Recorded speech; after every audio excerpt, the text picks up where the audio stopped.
kitchen garden allotments.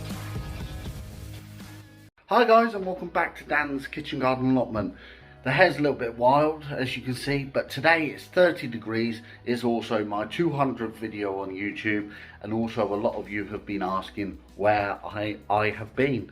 So what I'm going to do today is start off in the garden and show you what I've been doing over the past 3 weeks or so, and getting bits and pieces done. So let's turn the camera around and show you in the garden. So then, a lot of people was asking where I've been for the last 3 weeks. I have been doing this section here. As you can see, it's all ready now, and I'll put a picture up now of what it used to look like before, when we moved into this property. As you can see, I'll run you through some of the flowers that we've got. Lovely hydrangea.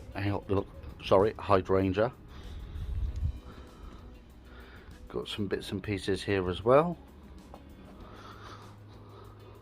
Lovely lavender plant there. I'm not too sure what some of these are. This is what my wife picked up.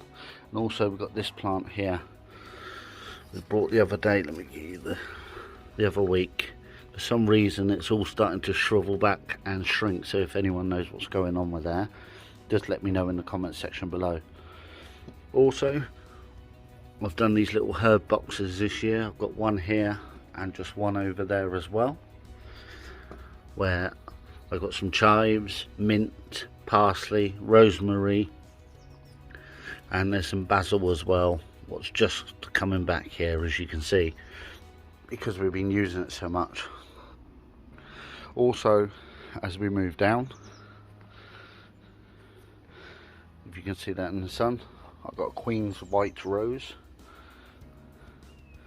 As we move down here, we've got some more bits and pieces going in. This rose here has been here since we moved into our property, so about 3 years, and as you can see, it's absolutely brilliant. We've also got a magnolia tree. If I'll just get out your shadow. And in the end there, we've got a holly on the end here, and we've got a red robin there as well. Also needed to felt the roof of the shed, so that's all done now. And if I take you over to the greenhouse, but just before we go over to the greenhouse, if you remember, we had a swing set here. My daughter's getting a little bit older now, so we got the trampoline. We got the trampoline for her. I've got my eyes on that trampoline for a cage for the allotment. Also, if we move into the greenhouse, as you can see, the greenhouse is absolutely full. Cucumbers all on this side. Loads and loads of cucumbers we've had off it. I don't think there's any on there now. I've been harvesting like anything. The garlic's come back from the allotment. It's just in here, just drying out before I cut it and store it. Got chilies at the end there. These might be a little bit late, but I picked them up a little bit late. These are red and yellow peppers, and also we've got our tomatoes all along here. If you can see, we've got some beautiful tomatoes coming. Actually, I think there's some ready to harvest very soon, so let's have a taste of a harvest tomato. Let's just come out of this greenhouse because we're all full, and I ended up picking a green tomato instead of one of the red ones.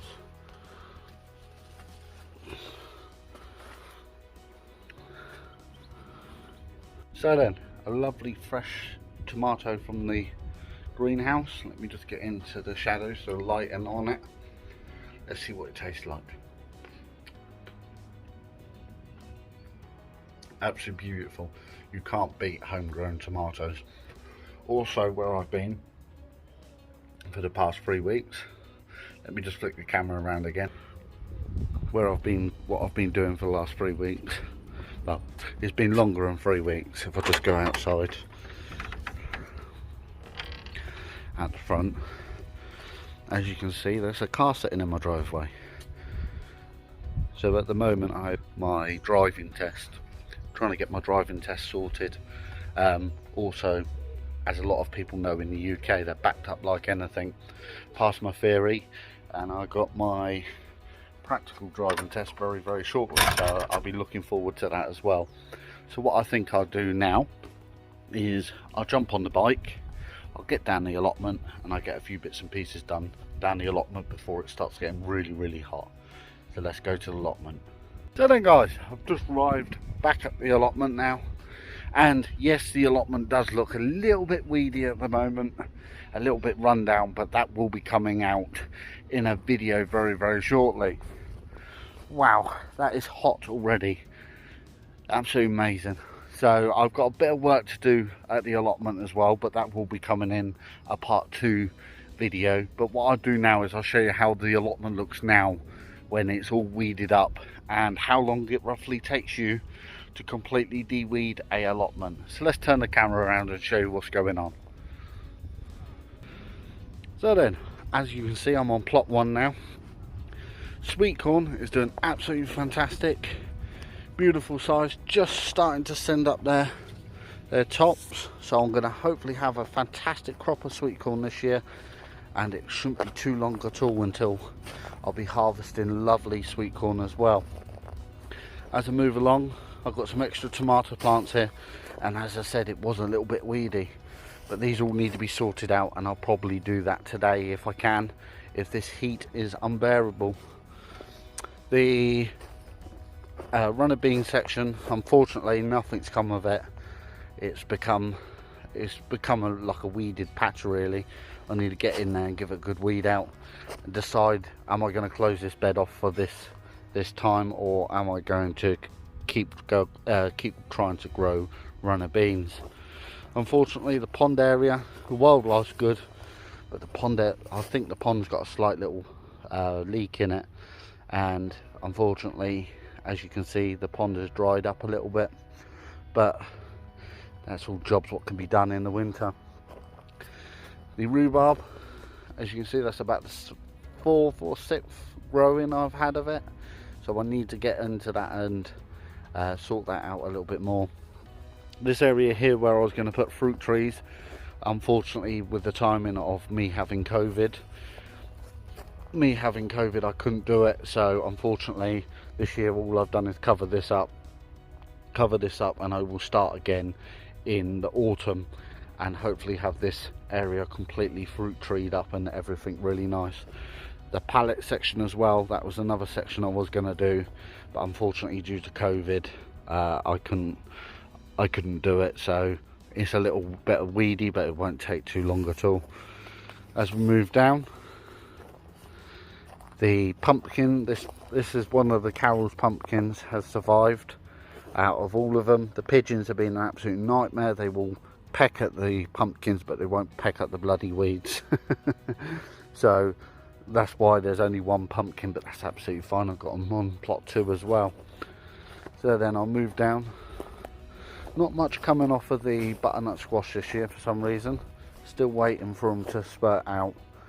As you can see, it's just another little bit of a weeded area. I need to get in here and sort it out. Courgettes is another thing. They're just starting to come in crop, and I'll probably be taking a couple of them courgettes today. There's quite a few of them in that little bundle, so absolutely fantastic there. So let's head over to plot 2 and show what's going on plot 2. So then guys, we have another weeded up plot. Not as bad as what it was before, but here I've got loads of weeds here. I'll leave them to dry down, and then I will just stick a match to them on one evening. Here we got a rogue set of potatoes. I didn't plant any potatoes this year, but this year I've got quite a few potatoes in here, which is going to be good. I'll harvest them at some point. Probably not a good idea to do it on a hot day. If you can see on this row here, I've got a row of turnips. There's a couple of turnips in there, and they'll be absolutely fine. But saying that, the parsnips this year, wow, look absolutely fantastic right along, and it looks like one of my kind neighbours have actually been watering for me as well, so that's actually lovely of them. And never guess what, more bloody tomatoes. Got a whole row of tomatoes here as well. But as I said, It's going to take a little while to do a few bits and pieces, but we'll get there. I've got a row of Brussels sprouts in as well. They're coming on absolutely fantastic as well, so they're going to be quite nice. Obviously Brussels sprouts start taking off and start growing properly the end of August time, so I will elevate this netting up so I can get a good crop of Brussels sprouts. But the leeks are taking this year, first time I've ever grown leeks, and I've got a whole row of leeks. So that is another fantastic crop I've got in there. Are you ready for this? Look at the pumpkins again. Absolutely beautiful size plants, and I'm going to have a great crop of pumpkins hopefully very, very soon. So then guys, that was just a little look around of the 2 allotments. As I've said, with my driving, doing the garden, doing bits and pieces, the allotments have took a bit of a back pull this year for some reason. It's been so busy doing other bits and pieces, and I haven't been able to come down the allotment and do very much at all at the moment. But the plan is, as I pass my driving test, the garden's done, so I can get back down the allotment and get these weeds out before I get any letters from the local council to say, get your allotment tidy. But it's very unusual for me to normally have my allotment this messy, but it doesn't take long to clear them up. It doesn't take long at all. So then guys, I hope you all enjoyed this video. I hope all of you are staying safe and well. Until the next video, I'll catch you later. Don't worry, it won't be a month's time.